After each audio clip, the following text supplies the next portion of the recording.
Hi everyone, we're the co-founders of Transatlantika. You might have heard about us or read about us, but today I want to take a couple of minutes in order to explain what Transatlantika is all about, what we do, how we do it, and how you can get involved.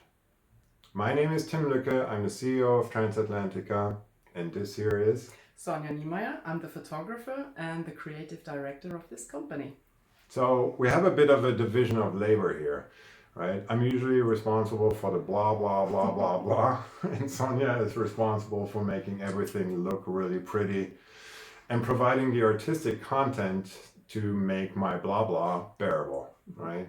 So I'm going to continue with the blah while Sonia is going to make sure that the video turns out all right. Yes, thanks. So, what is Transatlantika? We are a social benefit company. What is that? Social benefit companies are for-profit companies that use their time, labor, and revenue in order to make the world a better place. It's pretty straightforward. So we also have a more concrete mission that consists of two goals. First, we want to promote transatlantic cooperation. And we want to do that and in maybe some novel, unusual, even and creative, hopefully even fun ways. The second goal of our mission is to collectively develop solutions to the crisis of the West. Let me briefly explain what we mean by the West, because that's a pretty contested term in some circles. By the West, we don't mean NATO. That's a military alliance. Right?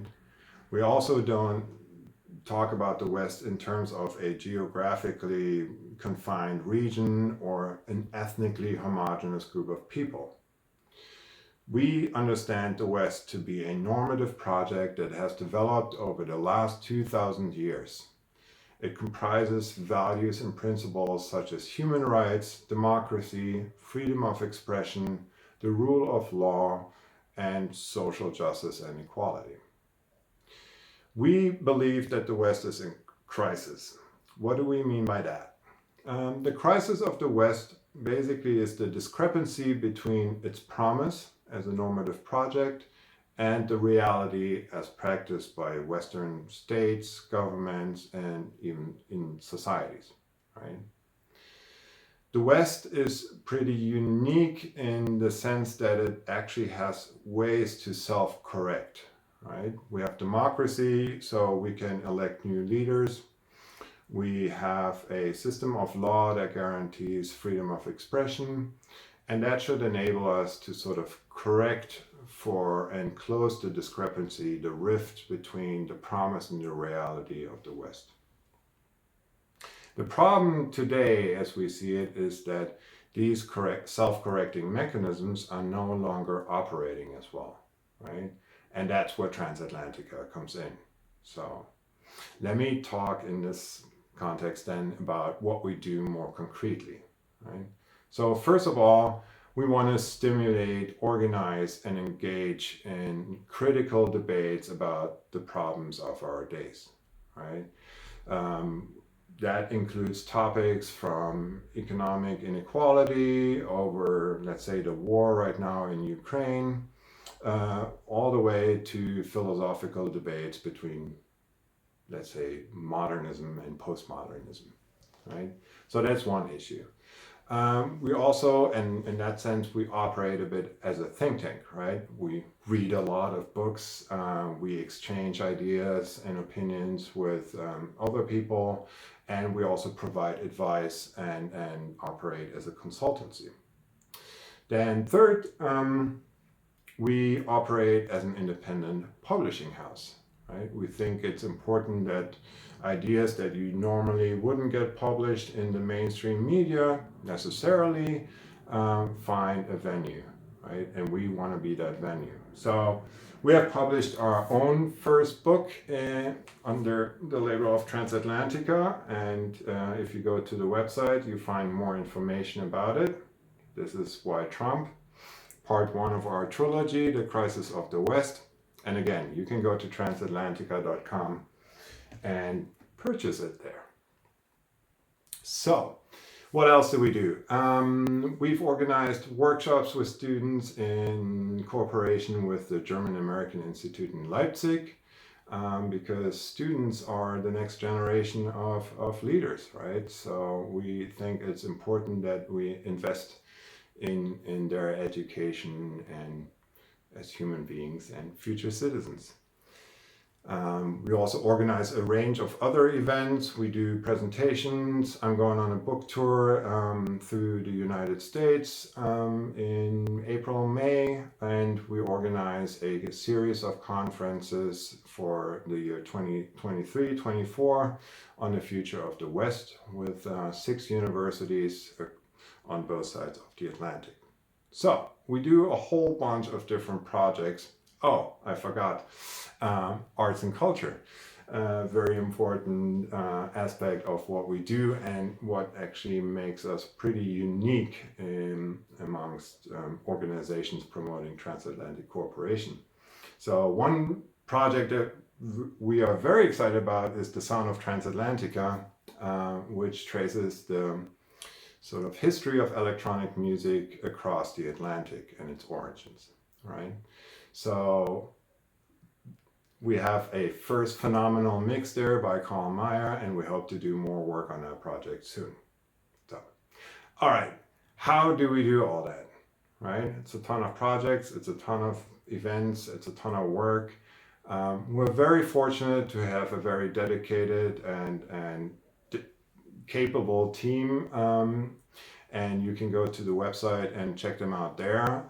We also have a board of advisors, both that still needs to grow a bit, but we already have a lot of very fruitful exchange with our board members. And then our general approach is to work with networks, right? We want to provide a hub for networks on both sides of the Atlantic that sort of pursue similar goals than we do at Transatlantika. Everything we do, sort of the centerpiece for everything we do is our platform, transatlantika.com, right? If you go to the landing site, you'll see we actually have sort of a content aggregator there. So we share free content from other institutions, such as the German Marshall Fund or the Marchand Center in Ohio, or the German American Institute in Leipzig, or the America House in Cologne. The goal there is that you don't have to go to all these different websites in order to get informed about what's going on. You can just come to Transatlantika and read sort of a curated set of new free content or watch the videos every week, right? And for that purpose, we also have our newsletter that will keep you up to date on what's going on. Okay, so what else? The final question obviously would be, how do we pay for all of this, right? How do we make our money? We actually don't make a lot of money at this point, and we hope that's gonna change. But we also don't want to just develop solutions to the crisis of the West. We also want to be part of the solution, right? And we therefore want Transatlantika as a business, as a company also, to sort of not just talk the talk, but also walk the walk and live by the principles that we think are important. So that brings me to our membership model. Our dream basically is that Transatlantika will be able to sustainably operate in the future by attracting enough members who contribute to our efforts. So we need you to contribute in some form or another. You can either contribute financially, that will be very helpful. Right now, Sonia and I were both working, so everything we do for Transatlantika, we do in the evenings, we do on the weekends. Our team members, they mostly have full-time jobs, so they can only dedicate so much time. And we would like to do this job for Transatlantika and connect people across the Atlantic full-time. So we need a bit more financing. So far, We have gotten that by actually doing personal loans. We have had some friends who borrowed us money, but we hope to, again, gain enough members in the future down the road to sort of make this a sustainable business model. What we don't want to do, and that's very important, and that's why you are even more important, is we don't want to rely heavily or ideally not at all on corporate sponsoring. We don't want advertisement, we don't want paywalls, we don't want to use a business model that is very prominent nowadays, where you sort of, it's called the attract and extract model, where we offer you some free service and then a year later we start charging you. So we're not going to do that. Our goal is to provide all content, original content from Transatlantika that we publish, let's say, on our Substack blog, or that we produce ourselves for our platform, to provide that to you for free, right? You get the newsletter for free. We want all events to be free and open to the public, no matter if that, because we think even if you don't have money, and actually even more so then, we want you to be part of our efforts here at Transatlantika. So, and that brings me to the point, if you want to contribute to Transatlantika and you actually don't have enough money to do so, then you can contribute in other ways. You know, you can send us an email, you can apply for a membership, and then you can spread the word about Transatlantika, recruit some other members who maybe have the financial means to contribute financially, or you can just promote the book and maybe sell a few copies. That would help us, definitely. So all of this information, this is sort of a first splash, a first, like, just getting out the message. All of this information, also information about future events, about new publications, and other ways for you to get involved, and you can find by going to transatlantika.com, sign up for the newsletter, even better, become a member, contribute in one way or another, and then we can actually make this into something really special, something great, something that will make the world a better place, and do so in a sustainable fashion to promote the long-term future of this planet. Thank you very much, and we hope to see you all soon.